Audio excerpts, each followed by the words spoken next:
नमस्कार, channel 4 news India पर आपका बहुत-बहुत स्वागत है। मैं हूं प्रदीप डवास। हम हिसार सिरसा कवर करने के बाद ये सोच रहे थे कि जब रोहतक से वापसी में जाते हुए यहाँ से निकलेंगे तो गुरुकुल ऑफ पॉलिटिक्स के संपादक धर्मेंद्र कवारी से बात करेंगे। हम धर्मेंद्र कवारी को फ़ोन किया और उसके बाद जब हम इनसे मिलने के लिए पहुँचे तो आपको एक जैकपॉट लगना आपने सुना होगा, कई बार फ़िल्मों में भी सुना होगा कि जैकपॉट लग गया। आज वैसा ही जैकपॉट लगा। हरियाणा की राजनीति के तमाम जानकार जब हम धर्मेंद्र जी से मिलने के लिए पहुँचे तो धर्मेंद्र जी अपने आप में गुरुकुल हैं, पॉलिटिक्स के राजनीति के जानकार और उसके शास्त्र को समझने वाले। और उनके साथ-साथ जब हम यहाँ पहुँचे तो दा मसला के संपादक जो है सर्वमित्र साहब हमें मिले और प्रमोद जी जिनके विश्लेषण आप हरियाणा की राजनीति को लेकर लगातार सुनते, देखते और समझते आए। और एक खास बात यह है कि इनके विश्लेषणों की चर्चा तो आम आदमियों को तो छोड़िए, राजनीतिक दलों में जब होते हैं तो गहनता से उन पे विचार किया जाता है और सबसे बड़ी बात यह है कि उन पे फैसले भी लिए जाते हैं।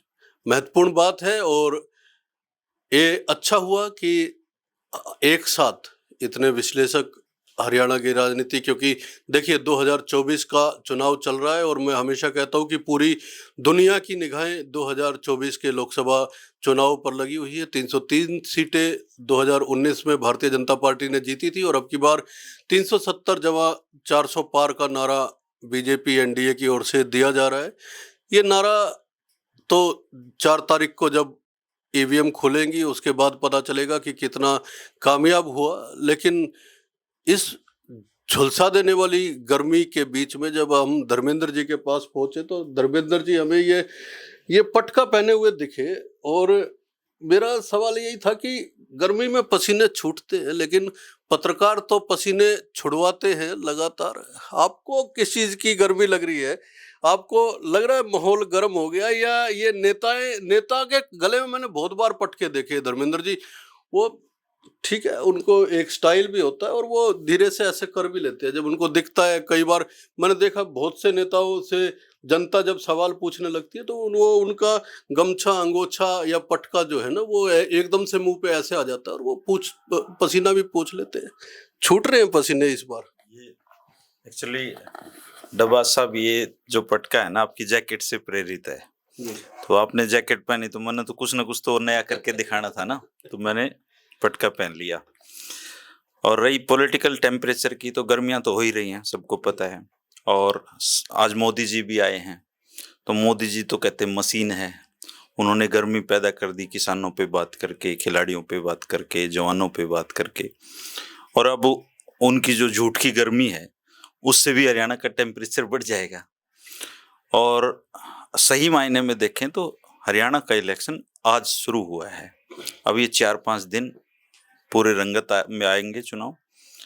मोदी जी ने क्या कहा है इसका एनालिसिस होगी, कितना झूठ बोल के गए हैं, कितना क्या कह के गए हैं। फिर राहुल गांधी आएगा संविधान की किताब हाथ में लेके, वो क्या क्या बोल के जाते हैं, उसके ऊपर ये इलेक्शन डिसाइड होने वाला है। अभी तक भ्रम में है, बहुत सारे मतदाता अलग अलग तरह के भ्रम में जी रहे हैं। वो एक मन नहीं बना पा रहे थे किसके साथ जाना है। अब वो मोदी जी को सुनेंगे, राहुल जी को सुनेंगे, खट्टर साहब को सुन चुके हैं, हुड्डा साहब को सुन चुके हैं। अब नेशनल लेवल के जो लीडर्स आएंगे उनको सुन के वो अपना एक मत बनाएंगे और हरियाणा की जो आबो हवा है चुनाव की वो बहुत बदल जाएगी। अभी यू टर्न लेगा ये चुनाव पूरी तरीके से। मैं इसको अगर सही डिफाइन करूँ तो बहुत डिसाइडिंग है अगले 4 दिन चुनाव के। अगले 4 दिन डिसाइडिंग है और आपने कहा कि सही मायने में इलेक्शन अब शुरू हुआ है। और मैं 2 दिन पहले किसी इंटरव्यू में था तो मैंने कहा कि बहुत बार बहुत इलेक्शन मैंने ऐसे भी देखे हैं जो प्रचार खत्म होने के बाद मूव लेते हैं। बहुत बार ऐसा हुआ है कि आखिरी के जो 48 घंटे बचते हैं उनमें इलेक्शन अपने आप मूव ले लेता है, अपने आप परसेप्शन बदल जाती है, एक नई परसेप्शन क्रिएट हो जाती है इलेक्शन। और सही मायने में देखा जाए तो इलेक्शन परसेप्शन का ही खेल है। इलेक्शन कोई कोई मुद्दों का इलेक्शन हमने इतने सालों की पत्रकारिता में देखा नहीं है कि मुद्दों पे इतना ज़्यादा फोकस कोई भी पार्टी करती है या करती रही है। क्या मैं सर्वमित्र जी जी द मसला के संपादक हैं। मसला समझ में आ रहा है लोकसभा चुनाव का। ये कहा जा रहा है कि जनता जो है वो इलेक्शन लड़ रही है, पॉलिटिकल पार्टी जो है वो सत्ता के खिलाफ उस तरह से मुखर नहीं है जितनी जनता मुखर है। हमने देखा भी सवाल लोग पूछ रहे, बाकायदा पूछ रहे हैं। ऐसा नहीं है कि नहीं पूछ रहे, घेर भी रहे हैं। और एक दो जगह तो थोड़ा बहुत अगर हम कहें कि उसको निंदनीय है, लिटरली अगर किसी के ऊपर हमला कर दिया जाता है तो वो उसकी तो निंदा होनी चाहिए, लेकिन मुखर है, लोग पूछ रहे हैं। तो मसला समझ में आ रहा है इस बार 10, क्योंकि 303 में से 10 का योगदान तो हरियाणा ने भी दिया था बीजेपी को 2019 में। ये बात आपने बिल्कुल ठीक कही है कि लोग चुनाव लड़ रहे हैं। अभी तक जितना हरियाणा में हम घूमे हैं उसके हिसाब से यही लग रहा है, या तो बीजेपी लड़ रही है चुनाव, जो सही तरीके से बीजेपी लड़ती भी है, आपको पता है उनका जो मैनेजमेंट होता है वो अपना पूरा जोर लगा देती है। अच्छा, वो तो सत्ता में है, लेकिन सामने जो मुख्य विपक्षी पार्टी है कांग्रेस, मतलब जिस हिसाब से उनको लड़ना चाहिए वो नजर नहीं आ रहा है। उनकी जगह जनता लड़ रही है, ऐसा नजर आ रहा है कि जनता उनके उम्मीदवारों का वेट कर रही थी। आपको पता ही है, ठीक है, कि विपक्ष वाले उम्मीदवार कौन से देते हैं। अच्छा, जब विपक्ष वालों ने उम्मीदवार दिए तो उनका बूम भी आया। ये चुनाव अभी तक 3 पलटी मार चुका है। जब शुरुआत हुई थी तो सारे 10-0 की बात कर रहे थे, आपको पता है। फिर 9-1 की बात आ गई, थोड़े दिनों में 8-2 की बात आ गई, थोड़े दिन पहले तक 50-50 ये चुनाव नजर आ रहा था, ठीक है ना। तो ये 3 पलटी तकरीबन, यानी कि पहले विपक्ष बिल्कुल नहीं था, फिर उनके कैंडिडेट आए, विपक्ष एकदम उनका बूम आ गया एकदम निकल कर कि ये तो कमाल कर देंगे। अब थोड़े दिन पहले तक फिर एकदम पलटी सी बजी है कि फिर वो मामला थोड़ा सा नीचे आना शुरू हो गया है। लेकिन अभी तक वो चुनाव नजर नहीं आ रहा जिस हिसाब से चुनाव नजर आना चाहिए हरियाणा में खासकर, ठीक है, कि यानी कि जो मुख्य विपक्षी पार्टी है जिस हिसाब से उनको उतरना चाहिए था मैदान में, उम्मीदवार उतारने के बाद वो नजर नहीं आ रहा है। कैंडिडेट इंडिविजुअली लगे हुए हैं कई जगह, तो उनको बैकअप नहीं मिल रहा, उनको पीछे से सपोर्ट नहीं मिल रही है। लेकिन हाँ, ये पक्की बात है कि लोग चुनाव लड़ रहे हैं, खासकर रूरल एरिया में अगर आप जाएं, खासकर किसानी तबके में जाएं, तो वहां पर बहुत एग्रेसिवली जो है वो चुनाव नजर भी आ रहा है, और उसके वो नतीजों में भी कन्वर्ट हो सकता है। वो कितना अगले जो 5-4 दिन जो नेचुरली हैं कि लास्ट के दिनों में चुनाव बिल्कुल पता चलता है, और किस पार्टी का कितना मैनेजमेंट होता है उसके हिसाब से वो पता चलेगा। लेकिन कुल मिलाकर अभी जितने हलकों में हम घूमे तो वो मज़ा नहीं आ रहा, जिस हिसाब से चुनाव होता है वो चुनाव अभी तक नजर नहीं आ रहा है। कैंडिडेट्स की बात की, शुरुआत में जब कैंडिडेट कांग्रेस पार्टी की ओर से डिक्लेयर नहीं किए गए थे तो पूर्व मुख्यमंत्री जो 12 मार्च तक मुख्यमंत्री होते थे, उसके बाद अब पूर्व मुख्यमंत्री हो गए। लेकिन ऐसा लगता है कि भारतीय जनता पार्टी के प्रचार की कमान अब, जब तक मोदी जी नहीं आए थे तब तक उनके हाथ में ही थी, और एक स्टार प्रचारक की तरह वो पूरे 10 की 10 लोकसभा सीटों पर घूम रहे थे, अपने कैंडिडेट्स के लिए प्रचार कर रहे थे। उन्होंने एक बड़ा बयान दिया था, उन्होंने कहा था कि ऐसा लगता है कि मजा नहीं आ रहा है चुनाव में। कैंडिडेट्स विपक्ष की ओर से घोषित नहीं किए गए थे और उनको मजा नहीं आ रहा था। उसके बाद एक शख्सियत, मैं आपका इंट्रोडक्शन उनके साथ करवाऊंगा, उन्होंने कई शोज में ये कहा कि मजा आने वाला है, और उन्होंने जो 10 की 10 सीटों पर कांग्रेस के कैंडिडेट्स की संभावित लिस्ट उस समय बताई थी, जो आज मैदान में भी हैं, उनमें से लगभग 8 या 9 लोग। इतना सटीक विश्लेषण, इतना सटीक आकलन, खासकर मैं सोनीपत की बात विशेष तौर पे कहूँगा।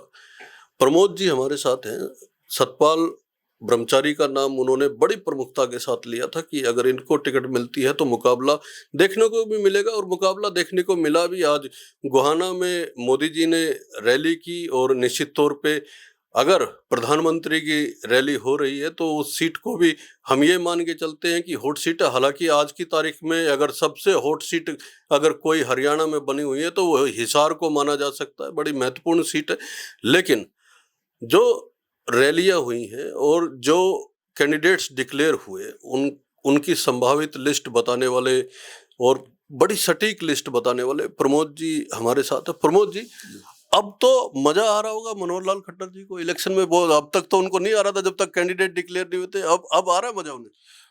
देखिए नवाज साहब, मनोहर लाल खट्टर जी को ये मुगलता था कि कांग्रेस के उम्मीदवार इस बार ढीले आएंगे जी। जैसे एज यूजुअल तकरीबन कांग्रेस जो है बिना रिसर्च की टीम के और बिना मेहनत के जो उम्मीदवार उतार देती है। आप कमाल देखिए, जिस दिन कांग्रेस की 25 तारीख को जो है लिस्ट आई थी, 25 अप्रैल की रात को, जी। तो 26 से ही एकदम से जो है बीजेपी सदमे में आ गई थी। जी। जिन सीटों को बीजेपी 3-3 लाख से जीतती हुई मान रही थी, सभी मुकाबले में आ गई थी। जी। और अगले एक सप्ताह तक तो लोग ये कहने लगे थे कि कांग्रेस 8 जीत रही है, 7 जीत रही है। हालांकि परिस्थिति से अलग होती है, लेकिन कांग्रेस ने एक बहुत बड़ा काम ये किया कि इतने अच्छे उम्मीदवार उतारे, खासकर 8-9 उम्मीदवार इतने अच्छे थे, उनके जो 9 में से 7 उम्मीदवार इतने मजबूत थे कि हर सीट पर जो है जीत की संभावना बनती दिख गई थी। जहां तक सोनीपत की बात है, तो कांग्रेस में जो है एक चीज ये पूछी जा रही थी कि भाई किस तरह से जो है इस सीट पर मुकाबला किया जा सके, क्योंकि भूपेंद्र सिंह हुड्डा का बड़ा प्रभाव था यहाँ, लेकिन वो इतने वोट उनके पास नहीं थे कि चुनाव वो जितवा सके। तो पिछले चुनाव में जब भूपेंद्र सिंह हुड्डा साहब ने चुनाव लड़ा तो वो 99,600 वोटों के आसपास जींद जिले से हार गए थे। तो सबसे बड़ी बात तो ये देखिएगी कि भाई हर हाल में जो है जींद का जो एरिया है उधर का रिप्रेजेंट अगर मिल जाए तो चांसेस बन सकता है। फिर बीजेपी जो इस चुनाव को झाट नौझाट पर करने की कोशिश करती है, तो ये भी संभावना कांग्रेस देख रही थी कि भाई इस बार इस टाइप के उम्मीदवार उतारे जाने चाहिए कि बीजेपी का जो है कास्ट फैक्टर ना चले। और कमाल आप देखिए, लगभग जो है 9 में से 10 में से 8 उम्मीदवार सेम कास्ट के। अब देख शुरुआत देखिए कि दोनों अंबाला में की कास्ट के आदमी है, दोनों जो है चमार जाति से, कुरुक्षेत्र में दोनों बनी आ गए, करनाल में दोनों पंजाबी आ गए, सोनीपत में दोनों ब्राह्मण है, और फरीदाबाद में दोनों गुज्जर हैं, आपका हिसार में जो दोनों जाट मदद है, जाट जो उम्मीदवार है, और इसी तरह से सिरसा में दोनों है। केवल 3 विधानसभा पर थोड़ा सा अलग हुआ। यहाँ दीपेंद्र सिंह हुड्डा ने चुनाव लड़ना था तो बीजेपी ओर से ब्राह्मण उम्मीदवार था, और जैसे ही लगा कि भाई जो है महेंद्रगढ़ में, भिवानी महेंद्रगढ़ में धर्मवीर सिंह चुनाव लड़ रहे हैं, तो उनको मुकाबला देने के लिए दान सिंह जी को उतारा गया और फिर राजबब्बर जी को उतारा गया। अभी जो है चुनाव जो है उठना शुरू हुआ हरियाणा में, लेकिन एक बात तय है कि कांग्रेस ने अब पिछले 15 दिन में जो मृतप्राय कांग्रेस मानी जा रही थी उसमें जान जरूर आ गई है। चुनाव परिणाम क्या रहेगा वो थोड़ी अलग बात है, लेकिन इतना तय कि हर सीट पर जो बीजेपी का पसीना बना पड़ रहा है। सबसे जो है डाउन उम्मीदवार जो है दिवांशु बुद्धिराजा को माना जा रहा था। हालांकि सर्वे रिपोर्ट में ये माना गया था किसी पंजाबी नेता को चुनाव लड़ाना। मैं इसी पे बात करना चाह रहा था, क्योंकि जब आपने बताया था ना अपने संभावित कैंडिडेट्स की लिस्ट जब आपने बताई थी, और आपका ये आकलन था जो लगभग सटीक हुआ था, 99% हम कह सकते हैं। एक सीट जो है करनाल की ऐसी थी जहां आपने बुद्धिराजा का नाम शायद नहीं लिया था। मैंने उसको इसलिए नहीं लिया था कि उस टाइम जो संभावनाएं कांग्रेस जो है पंजाबी नेता को देख रही थी, और लेकिन वो हो गया। अब बुद्धिराजा जिस तरह से इलेक्शन लड़ रहे हैं, वो नए कैंडिडेट हो सकते हैं, नए नेता हो सकते हैं, लेकिन इलेक्शन बड़ा मजबूत। कमाल देखिए कि उसने पसीना आना दिया जी। 35% बेस वोट कम से कम वो लेके चले हुए जी। जो खट्टर साहब जिस सीट से, जो इंडिया की दूसरे बड़े नंबर पर जो जीती सीट थी, भाटिया साहब 6,54,000 से जीते थे। CR पाटिल के बाद दूसरी बड़ी सीट, सबसे बड़ी जो मार्जिन की सीट थी। बड़ी बात धर्मेंद्र जी, मैं आपको बताऊं कि 3 बड़ी जीतें हुई थी, जिसमें एक CR पाटिल की थी, दूसरी संजय भाटिया की थी, और तीसरी जो बड़ी जीत थी वो फरीदाबाद से कृष्णपाल गुर्जर की थी। और अब की बार करनाल और फरीदाबाद, करनाल में भी मुकाबला जिस तरह से प्रमोद जी बता रहे हैं कि उन्होंने बुद्धिराजा जीते हारे वो बात की बात है, लेकिन टाइट कर रखा है। और उसके बाद फरीदाबाद में तो बड़ी टफ जी को सिमटा दिया। और कभी सिर्फ थोड़ी सी कमी है कि बहुत अच्छा इलेक्शन जो लड़ रहे हैं दिवांशु, अगर कांग्रेस थोड़ा सा करती, बुल्ले साजी को उम्मीदवार उतार देती, या सोकोड़ा उम्मीदवार होती। लड़का बहुत अच्छा चुनाव लड़ रहा है दिवांशु, मजबूत है, थोड़ी सी उम्र के हिसाब से, और वहां लोकल ना होना थोड़ा सा ये हो रहा है कि बेस वोट थोड़ा कम था। अगर बुल्ले सा होते या सोकोड़ा होते तो अब जो थोड़ा करके खट्टर साहब जीत रहे हैं, तो लोग इसको 50-50 में जरूर ले आते। अच्छा, होते वाला सवाल बड़ा है। होते वाला तो इतना बड़ा सवाल है कि परसों जो है कुलदीप बिश्नोई ने बयान दे दिया। वो बोला कि अगर मेरे परिवार से या मुझे या मेरे परिवार से टिकट मिलती हिसार से, तो इलेक्शन, वो प्रचार कर रहे हैं, वो ये प्रचार कर रहे हैं भारतीय जनता पार्टी के लिए, और उसके बावजूद वो ये कह रहे हैं कि अगर मेरे परिवार से टिकट मिलती तो इलेक्शन एक तरफा होता। अब हिसार का इलेक्शन एक तरफा नहीं है। देखिए हिसार में बहुत बड़ा मुकाबला है, और अभी जो है आप ये डिसाइड नहीं कर सकते कौन जीत रहा है, लेकिन सारा चुनाव इस बात पर डिपेंड है कि जिस तरह से वहां का जो परसेप्शन आ रहा है कि लोग वहां जो है मुख्य मुकाबला रणजीत सिंह और जयप्रकाश में मान रहे हैं। रणजीत सिंह जी को बेनिफिट ये हो रहा है कि उन्हें जो शहरी सीट है हिसार, उसके लगती है यहाँ से बड़ी लीड मिल रही है। आदमपुर दरवा में वो ठीक मुकाबले में है, भवानीखेड़ा में वो मजबूत है। लेकिन रणजीत सिंह का नेगेटिव पक्ष ये हो रहा है कि उचाना, नारनौंद और रुकुलाना, मतलब ग्रामीण जो ग्रामीण, प्योर हाँ। ग्रामीण हल्के हैं। और ये जब भी यहाँ चुनाव हुआ 2014 में जब भी हुआ है, हाँ। ये इवन साइडेड वोट डालते हैं हम्म। और इतने बड़ी लीड देते कि सारी लीड खत्म कर देते हैं। हाँ, 2014 में दुष्यंत जो जीता था 3 ही हल्के से जीता था। हाँ। 6 हल्के में हार था। और 2 बार जो भजनलाल परिवार जब भी जीतता है, जो चौधरी भजनलाल जी जीते 6300 वोटों से जीते थे, कुलदीप सिंह ने 6900 वोटों से जीता, तो बिल्कुल मार्जिन पे जीत पा रहे इन 3 हल्कों के कारण। और तो देखो लोकसभा चुनाव में तो बड़ी बात है कि 10,000 से नीचे की हार जीत को तो आप कैसे कैसे Point- उसका अंदाजा लगा हमेशा सकते हो? हमेशा वो एक बार 1.87% थी, एक बार 0.7% थी, अंडर 1% रही थी। और इस बार मुझे लग रहा है धीरे धीरे जिस तरह चुनाव बढ़ता जा रहा है, पिछले आप 4 ट्रेंड देखें हिसार के, केवल पिछली बार जो है 3,14,000 से जो है ब्रजेंद्र जीत गया था, वरना दुष्यंत वाला इलेक्शन 2.7 का था, उनके फादर साहब वाला जो 0.8 का था, और उनके जो संपत सिंह उनकी पार्टी उस टाइम हुआ था उनका 0.7 पे था। लेकिन इस बार एक बड़ी कमाल की चीज आपको हिसार में देखने को मिल रही है। आज तक जब भी चुनाव हुए हैं, और हम लोग पिछले 25 साल से देख रहे हैं और आप लोग तो और भी पुराने टाइम से देख रहे हैं, 25% वोटर हमेशा जो है लोकदलीय जज्बा के रहे हैं। जी, लेकिन इस बार ऐसा नहीं लग रहा है, इस बार ऐसा नहीं लग रहा। और वो वही चीज जो है सबसे बड़ी नुकसानदायक हो जाती है रणजीत सिंह जी के लिए। और वहां जो है तो रणजीत सिंह अच्छे आदमी, भले आदमी, और आपको मैं कमाल बताता हूँ, आज चौधरी रणजीत सिंह का जन्मदिन भी है। जी, आज वो 80वें साल में प्रवेश कर गए। जी, और मैंने एक बार पूछा था बहुत पहले कि जी चौधरी रणजीत सिंह, विनोद शर्मा और भूपेंद्र हुड्डा तीनों क्लासमेट थे। तो मैंने विनोद शर्मा जी से पूछा, हाँ, मैंने विनोद जी से पूछा कि सर आपकी डेट ऑफ बर्थ तो 48 की है। तो रणजीत सिंह मजाक करते बोले भाई हम थे देसी आदमी, मेरी डेट ऑफ बर्थ तो घर वालों ने 45 की लिखवा दी। हुड्डा साहब थोड़े शहरी थे, इनकी 47 की लिखवा दी। और बोले पंडित जी थोड़े और तेज थे, चंडीगढ़ माइंडेड थे, इन्होंने 48 की लिखवा दी। बोले हम सारे हैं 1 साल सगे। तो उनका 80वां जन्मदिन है, जीवन का अंतिम चुनाव है। और इस बार जो बड़े कड़े मुकाबले फंसे हुए और बड़े राजनीतिक भाग्यशाली आदमी है रणजीत सिंह। जीवन में केवल 2 बार विधायक बने हैं और 4 बार कैबिनेट मिनिस्टर बने हैं, 2 बार एमएलए बन के। लोग 6 बार एमएलए बन जाते हैं, मुश्किल से मंत्री बनते हैं। लेकिन उनकी एक अच्छी बात ये है प्रमोद जी कि देखो हिसार से इलेक्शन लड़ा, हार गए, लेकिन उन्होंने महीने का 1 दिन हिसार के लिए बांध रखा था और वो जाते रहे वहां पे। जी, चौधरी रणजीत सिंह हमेशा हिसार से अटैच रहे हैं। उन्होंने हिसार से 98 में कांग्रेस से चुनाव लड़ा था, 10% वोट आए थे। और जयप्रकाश जी ने भी लड़ा था, वो भी 3रे नंबर पर रहे थे। तब वो गण परिषद उन्होंने एक अलग पार्टी बनाई थी। और चौधरी रणजीत सिंह ने आदमपुर से उपचुनाव भी लड़ा था। आदमपुर उपचुनाव के बाद उन्होंने रोटी निभाना शुरू भी कर दिया था। लेकिन चौधरी रणजीत सिंह को थोड़ा ये लग रहा है कि पता नहीं क्यों जो है, एक परिवार में कोई आदमी गलत कर देना तो पूरे खानदान में दबा मिल जाता है। आप कमाल देखिए इस बार राजनीति में क्या हो रहा है। हरियाणा के 3 बड़े लाल 1989 के लोकसभा में तीनों पार्लियामेंट में गए थे, चौधरी बंसीलाल, चौधरी भजनलाल और चौधरी देवीलाल। आज जो है पहली बार ऐसा हो रहा है पिछले 3 दशक में कि भजनलाल परिवार का सदस्य लोकसभा के इलेक्शन में नहीं है, बंसीलाल परिवार का नहीं है, देवीलाल परिवार के 4 मैदान में है। 4 मैदान में। और चुनावी रणनीति पता नहीं क्या रही, लेकिन मुझे जो डाटा मिल रहा है 3 की जमानत जब तोड़ा तय। और एक बंदा है उनकी भी जीत की संभावना भी 50-50 है, कन्फर्म वो भी नहीं जीत रहे हैं। तो जी अब आप ये देखिए कि चौधरी देवीलाल जो पता नहीं कहां, पंजाब से, आपका राजस्थान से, हरियाणा से, वो लड़ लेते थे। कहां से लड़ लेते थे।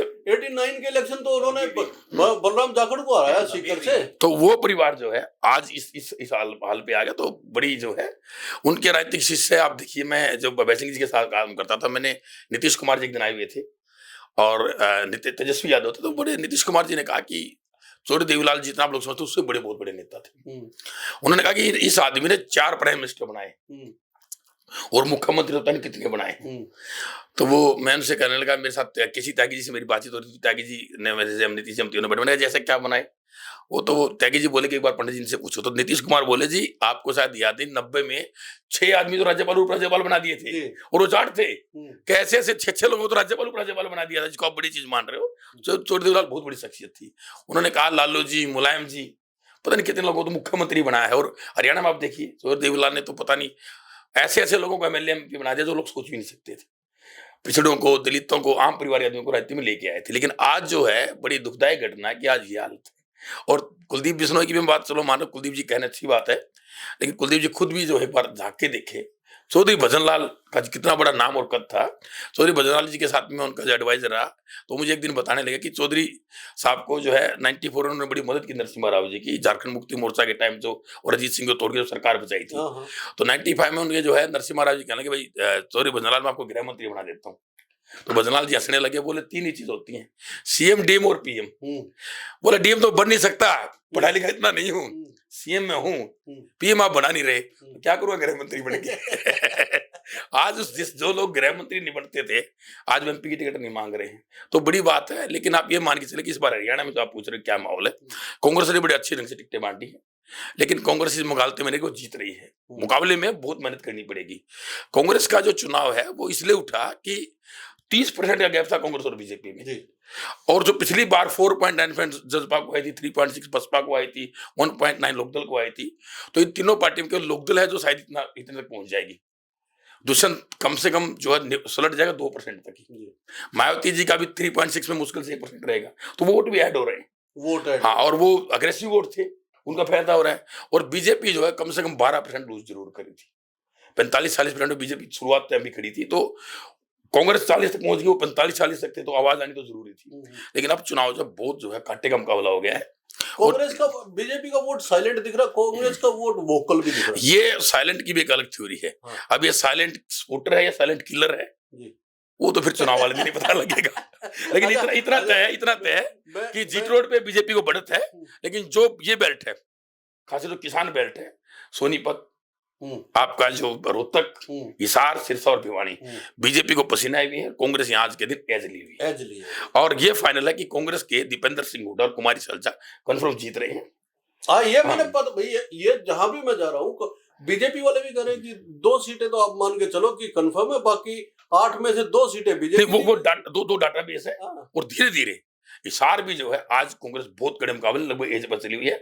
सोनीपत और भिवानी में मुकाबला दे रही है। चुनाव परिणाम आने में भी 1 सप्ताह बाकी है। कितना ये लोग काम करते हैं, कहां तक चुनाव को ले जाते हैं, उसके ऊपर डिपेंड है। ये उस पर डिपेंड। मैं 1 मिनट में आपके पास वापस आ रहा हूं, पहले धर्मेंद्र जी से महत्वपूर्ण बात करूं, क्योंकि 3 लालों की बात जो है ना, वो की तीनों मुख्यमंत्री, बड़े नेता और प्रधानमंत्री बनाने वाले नेता। एक लाल अभी जो है वो पूर्व मुख्यमंत्री हो गए। धर्मेंद्र जी, बड़ा सवाल ये है कि जब 12 मार्च को जननायक जनता पार्टी को अलग कर दिया, आश्वासन तो बीजेपी ने जरूर दिया होगा ना कि लोकसभा चुनाव में कोई फर्क नहीं पड़ने वाला जी, हम जीत के लाएंगे, 10 की 10 2019 वाला जो है वो रिपीट करेंगे। भरोसा दिलवाया होगा, जब भी तो समर्थन वापस लिया। आला कमान से पूछे बगैर, ऊपर बात किए बगैर तो इतना बड़ा फैसला हो नहीं सकता। और क्या बीजेपी को इतना भी नहीं पता था कि लोकसभा चुनाव चल रहे हैं, और सिर पे खड़े लोकसभा चुनाव में वो अल्पमत में आ गई सरकार। ऐसे में जो परसेप्शन बनती है लोगों के बीच में, जो मैसेज जाता है, ये कोई मैसेज जा ही नहीं रहा है। ये लोग ये इस बारे में परवाह नहीं कर रहे हैं कि सरकार अल्पमत में है या नहीं है, या किस तरह चल रही है, उसको बाद में देखेंगे। ये क्या मतलब अब भी फिलहाल, क्योंकि आपने तो ये परणा भी डाल रखा है गले में, है ना, और नेता डालते हैं, तो उसी तरीके से मैं जानना चाहूंगा कि आखिर अभी ये जो डला हुआ है गले में सरकार के, उससे सुलझ पाएगी, उसको निकाल के फेंक पाएगी? देखो, सारी दुनिया को ये बात पता है डब्बास साहब की जब तक अमित शाह जी और मोदी जी जिंदा हैं, कोई उनकी सरकार नहीं तोड़ सकता। नहीं, वो उनकी लंबी आयु हो, हम तो यही कामना करते हैं। देश बिल्कुल छिका बैठा है उनसे तो लेकिन जब तक उनकी सरकार है, किसी में इतनी हिम्मत नहीं है कि उनकी सरकार को कोई आंच आ जाए, किसी प्रकार की दिक्कत उसको हो। तो कॉन्फिडेंस बीजेपी का खट्टर साहब की वजह से नहीं है। उन्होंने अपने चेले को पद पे बिठाया, और हरियाणा में ऐसा कहा जाता है कि एक प्रॉक्सी सरकार चल रही है, खड़ाऊ सरकार चल रही है। आप किसी से भी चले जाइए, आप पब्लिक का अगर परसेप्शन, ओपिनियन जानने की कोशिश करोगे, सब कहते हैं जी खड़ाऊ सरकार है, खट्टर ही चला रहा है। और मेरी सूचना तो यहाँ तक भी है कि 23 जिलों के एसपी और डीसी को आज तक नायब सैनी जी की एक कॉल भी नहीं आई है।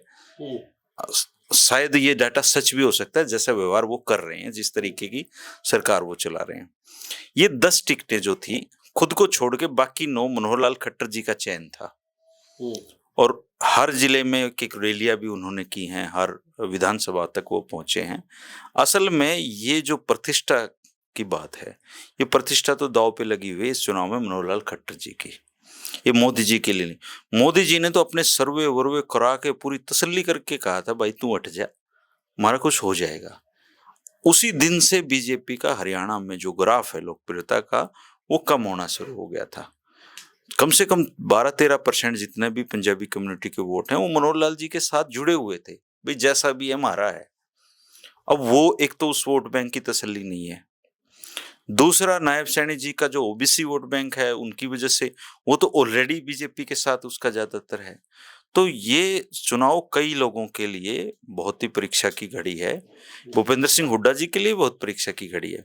कहते हैं कि ज्यादातर कैंडिडेट उनके हैं, उधर से मनोहर लाल खट्टर जी कह रहे हैं मेरे हैं। तो ये मेरा और तेरा की लड़ाई है और इसमें तय होगा कि जनता किसको अपना मानती है। और मुझे लगता है आप प्रमोद जी के साथ डिस्कशन कर रहे थे कौन जीतेगा कौन। मैं ना पक्ष की बात कर रहा ना मैं विपक्ष की बात कर रहा, मैं जनपक्ष की बात कर रहा हूँ। कांग्रेस का चुनाव जनपक्ष ही लड़ रहा है, कांग्रेस से किसी को कोई उम्मीद नहीं है। ये कांग्रेसी ऐसे ही हैं, ऐसे ही रहेंगे, इनमें कोई फर्क नहीं है। लेकिन जनता ने कैंडिडेट सुझाए हैं, जनता चुनाव लड़ रही है। 10 की 10 लोकसभा के जनपक्ष की आवाज को मैं बता रहा हूँ। कोई बहुत बड़ा उलटफेर हो जाए, एक मिनट में लेट मी कंप्लीट। कोई बहुत बड़ी बात हो जाए, सामाजिक न्याय का सिद्धांत हरियाणा में जिंदा रहेगा। 5-5 सीटें आएंगी दोनों की। दोनों खुश, दोनों बराबर बांट दे। ये धर्मेंद्र जी ने बात कही है ना, ये महत्वपूर्ण बात कही है। मैं कल एक हलके में था तो वहां भी इसी तरह की चर्चाएं थी कैंडिडेट को लेके। जो है एक गांव में मुझे कुछ लोगों से बात करने का मौका मिला तो उन्होंने कहा कि देखो सब जानते हैं ये कैसा है, लेकिन वोट देनी पड़ेगी, मजबूरी है। मोदी जी को मोदी ना आप कह रहे हो ना कि जनता चुनाव लड़ रही है, तो जनता कैंडिडेट नहीं देख रही है। अब की बार जनता तो दो ही तरह की वोट हो गई अब, कि या तो हक में वोट है या खिलाफ वोट है। वो किसी के भी हक में है, चाहे कांग्रेस के या बीजेपी के, और किसी के भी खिलाफ है, चाहे कांग्रेस और बीजेपी। दो ही तरीके की वोट होकर रहेगी। अब फ्लोटिंग वोट और न्यूट्रल वोट जिसको बोलते थे ना, वो उसका रेशो जो है जैसे जैसे इलेक्शन सिर पे आता जा रहा है कम होता जा रहा है। मसला ये है सर्वमित्र जी कि जब चुनाव आते हैं हम लोग भी आप लोग भी विश्लेषण करने लग जाते हैं, जातीय समीकरणों पे बात करते हैं और कैंडिडेट के परसेप्शन पे बात करते हैं, है ना। ये चुनाव भी ऐसा ही है। इस चुनाव में भी मुद्दे कौन है, गारंटियां तमाम दी गई। नरेंद्र मोदी ने भी गारंटियां दी, कांग्रेस की ओर से भी गारंटियां दी जा रही। गारंटी का मसला खत्म हो गया। अब तो सिर्फ हक की और खिलाफत की लड़ाई है। ये बिल्कुल ठीक बात है। आपको पता है कि पिछली बार पूरा मोदी फैक्टर चला हरियाणा में भी, है ना, सारे साफ हो गए, 10 सीटें ले गए और भर भर के लोगों ने वोट दिए। आप देखिए डबास साहब, करनाल जैसी सीट पर 6,54,000 से वो जीते। देश के दूसरे नंबर की बड़ी जीत थी वो, है ना। लेकिन इस बार वो फैक्टर है। खट्टर उससे तो बड़ा चेहरा होगा संजय भाटिया से, लेकिन इस बार वो फैक्टर है नहीं है ना। कोई कह रहा है कि खट्टर इतनी वोटों से जीत जाएगा? नहीं जीत जाएगा ना। लोग कह रहे हैं कि ज्यादा से ज्यादा 1 लाख 2 लाख से जीत जाता है, जीत सकता है ना। तो इस बार मोदी फैक्टर नहीं है, हरियाणा में तो नहीं है। कुछ सीटों पे, 1-2 सीटों पे कुछ लोग बात कर रहे हैं कि हम, जैसे आप करनाल में चले जाएं तो वो उनको खट्टर साहब का चेहरा पसंद नहीं है। सच में अगर वो कहें तो खट्टर साहब वहां से विधायक रहे, आपको पता, सीएम रहे, लेकिन वो लोग कहते हैं, मैं कई जगह गया 4-5 हलकों में, वो कहते हैं कि खट्टर साहब के फेस को लेकर हम वोट नहीं करेंगे। जिन्होंने बीजेपी को वोट, ठीक है जी मोदी साहब को हम वोट दे देंगे, ठीक है। तो 2-3 हलकों में, बाकी हलकों में इस बार मोदी फैक्टर नहीं है। सच में आप कहा, पहले कहते थे कि बीजेपी जो मर्जी कैंडिडेट दे दे हम उसको वोट डाल देंगे। इस बार लोगों ने कहा कि विपक्ष वाले दे दें, जिसको मर्जी दे दें, वोट मिल जाएगा। वेट ही कर रहे थे, है ना।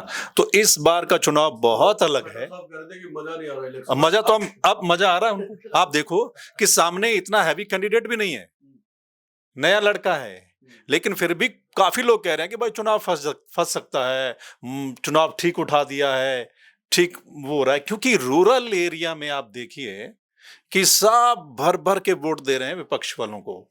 कई गांव तो मैंने ऐसे देखे हैं कि इनको आने की भी जरूरत नहीं है, हम अपने आप संभाल लें। विपक्ष वालों को बुलाने की भी जरूरत नहीं, लोग अपने आप आ जाते हैं। और विपक्ष वाले, सत्ता वाले बुलाते भी हैं, फिर भी लोग नहीं आ रहे हैं। और कई जगह तो प्रोग्राम कैंसिल करने पड़ रहे हैं डबास साहब, कई गांवों में, क्योंकि लोग ही नहीं मिल पा रहे हैं, लोग नहीं मिल पा रहे या विरोध की सूचना आ रही है। हाँ। ठीक है, तो इतनी हिम्मत नहीं हो पा रही है।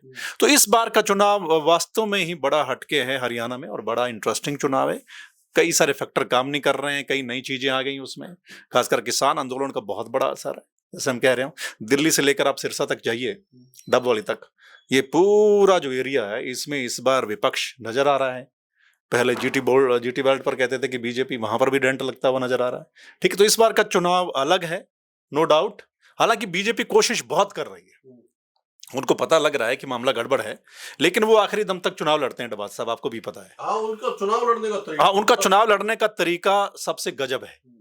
और कांग्रेस ऐसा मैनेजमेंट अभी स्थापित नहीं कर पाई, पूरी मशीनरी को। हाँ, कांग्रेस आप देखिए सिर्फ एक रोहतक की सीट को लेकर, रोहतक में बहुत पहले इन्होंने शुरू कर दिया था, दीपेंद्र हुड्डा ने, ठीक है, कि टिकट मिलेगी तो वो लड़ेंगे। और बहुत पहले उन्होंने अपना जो है ना धरातल पे काम शुरू कर दिया था। रोहतक को छोड़कर आप मुझे कोई 9 सीटों में से बता दिए जहां पर कांग्रेस की किसी भी कैंडिडेट की तैयारी थी, किसी भी कैंडिडेट की तैयारी नहीं थी। सिर्फ टिकट मिलने के बाद वो बाहर निकले हैं थोड़ा सा, और प्रचार भी ठीक ठाक चल रहा है। हाँ, लोग चुनाव लड़ रहे हैं तो उनको बैठे बैठाए फायदा हो रहा है। यस प्रमोद जी, हरियाणा की जनता का एक नेचर ये भी है, इनको सब कुछ ना पहले पता होना चाहिए।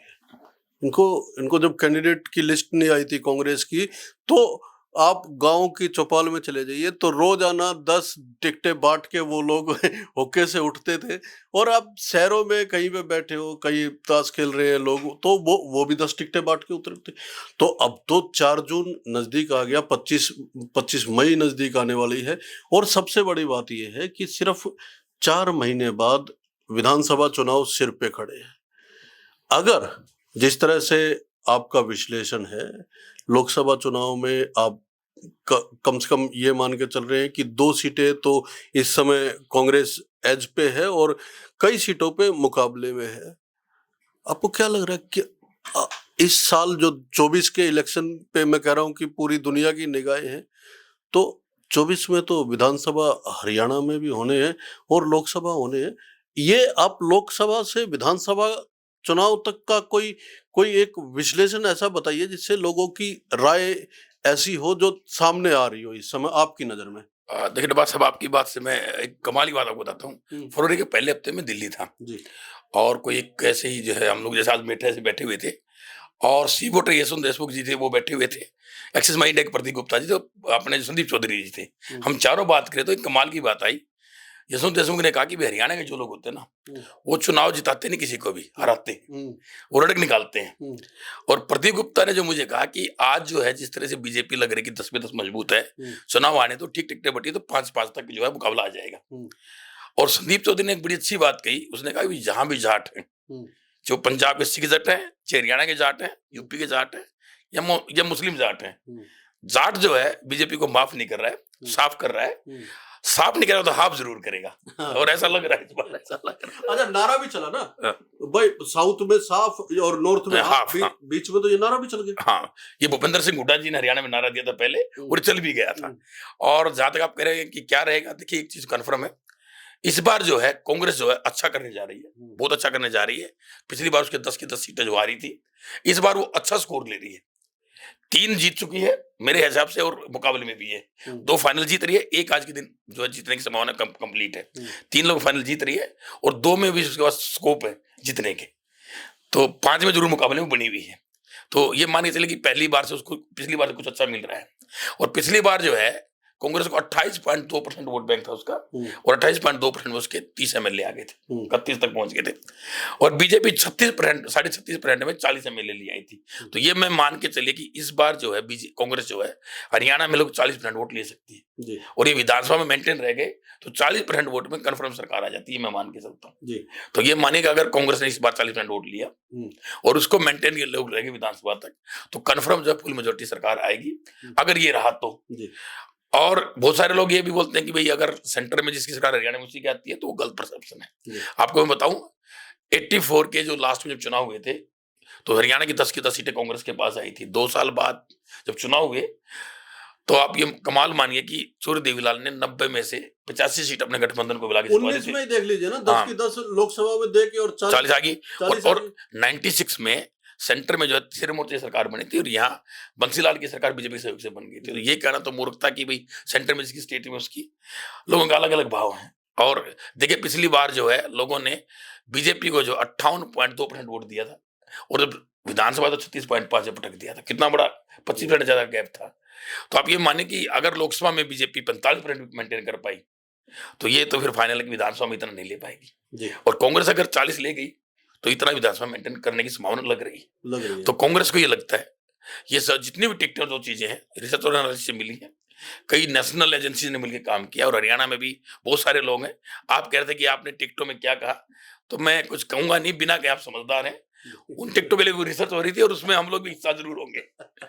और वो इसलिए चीजें लोग लीक और वो इसलिए वो चीजें बोली भी इसलिए गई थी, वो भी एक स्ट्रेटेजी का हिस्सा था।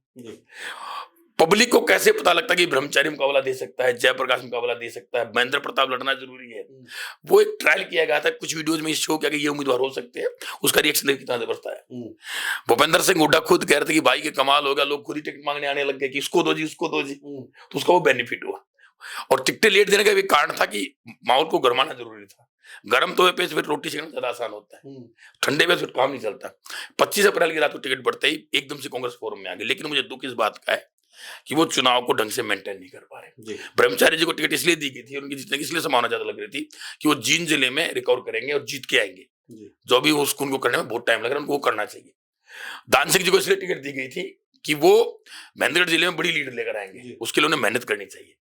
महेंद्र प्रताप जी को इसलिए टिकट दी गई थी, गुजरों में बड़ा हिस्सा लेंगे और 16,70,000 वोट जो फरीदाबाद में उसमें वो बड़ी लीड लेंगे। अगर इस चीजों पर ये लोग खरे उतर गए तो फिर कांग्रेस 5 नहीं 7 सीटें भी जीत जाएगी। खरे नहीं उतरे तो मैंने आपको बताया कि 3 का संभावना पक्की है 2 मुकाबले में। और अभी जो है चुनाव कई मोड़ लेगा मैं नहीं कह पाऊंगा, लेकिन इतना तय है कि कांग्रेस बहुत बेटर कर रही है पिछली बार से और बीजेपी को चुका नहीं जाना चाहिए। बीजेपी भी बहुत बेटर कर रही है। मैं आपको ये फिर कमाल बताता हूँ, बीजेपी का मरे से मरा कैंडिडेट भी 40% वोट जरूर ले रहा है जी। कितना ही मजबूत आपका डाउन उम्मीदवार है, चाहे वो अशोक तोमर हार रहा है, मान लिया आज हार रहा है या लगे अरविंद शर्मा हार रहा है, 40% वोट वो भी जरूर लेंगे जी। तो बीजेपी को चुका नहीं समझ सकता।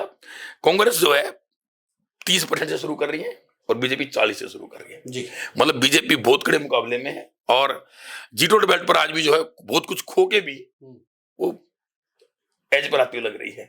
और किसान बेल्ट में जो है कांग्रेस जो है एज पर है। एक और सीट है, देखिए मैं आखिरी सवाल आपसे पूछ रहा हूँ, कुरुक्षेत्र लोकसभा सीट को लेके ना मैं इतने दिन से हरियाणा में घूम रहा हूँ, चाहे मैं हिसार में हूँ, चाहे मैं भिवानी में हूँ या मैं करनाल में हूँ, कहीं भी हूँ, लोग मुझसे इन सीटों की बजाय ना कुरुक्षेत्र की बात ज्यादा करना चाहते हैं। 2 क्वेश्चन लोग सबसे ज्यादा पूछेंगे आपको। अब मैं आपको कमाल की बात बताता हूँ, पिछले 15 दिन से 2 टाइप के लोगों का फोन आ रहा है। एक तो बड़े हरियाणा के बड़े नेताओं का नाम नहीं लूंगा, जिसमें वर्तमान मंत्री भी और पूर्व मंत्री भी कई हैं और बीजेपी के बहुत सारे नेता भी हैं। सबको ये पूछना है कि खट्टर साहब जीत रहे हैं तो कितने मार्जिन से जीत रहे हैं और उनके अंदरूनी इच्छा पता नहीं है, मुझे लग रहा है कि वो लोग ही चाहते जीते।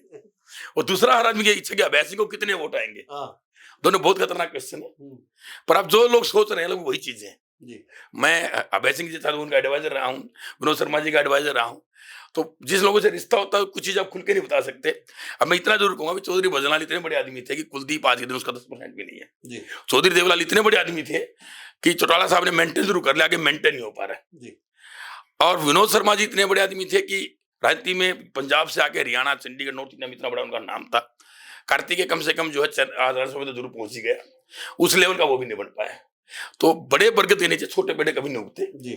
और कभी भी मजाक में जो है मेरे एक योगेंद्र यादव जी, तो आप भी सब लोग जानते हैं, योगेंद्र यादव जी की मुझे बात बड़ी अच्छी पसंद लगती है। वो कहता है भाई, जैसे उनको सब लोग सलीम बोलते हैं तो बोलते हैं सलीम भाई क्या आपको लगता है, तो बोलते हैं भाई कभी गावस्कर होता है और अमिताभ कभी अमिताभ पैदा नहीं हो सकता। तो ये चीज हम सोचते आगे जो तो बड़ी बात है, लेकिन इतना तय है कि अभय सिंह चौटाला जी इस बार धर्म संकट में फंस गए हैं जी।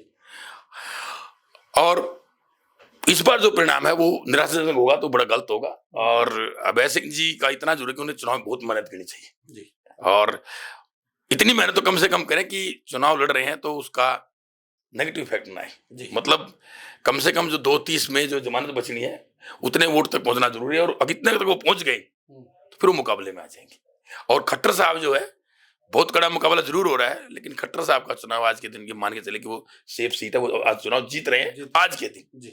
और आज के दिन जो है कितना ही मुकाबला हो, जीतोड़ की 5 सीटों पे बीजेपी मजबूत है, और खट्टर साहब के साथ इंद्रजीत साहब भी जीत रहे हैं। कांग्रेस 2 जीत रही कन्फर्म, बीजेपी आज 2 कन्फर्म जीत रही है। 6 में बहुत ज्यादा कड़ा मुकाबला है, जिसमें 4 पर है बीजेपी और 2 पर कांग्रेस की। बस यही लास्ट है, और 22 की शाम तक हम लोग फाइनल हो जाए क्या क्या आएगा, क्योंकि चुनाव आप एक दिन पहले पलट जाता है, और जैसे 25 को जब वोट गिर जाएंगे 25 शाम को, तो वोट परसेंटेज से बहुत सारा जो परसेंट तैयार हो जाएगा। और आप जैसे आपने टाइम दिया, इसके लिए आपका बहुत बहुत धन्यवाद।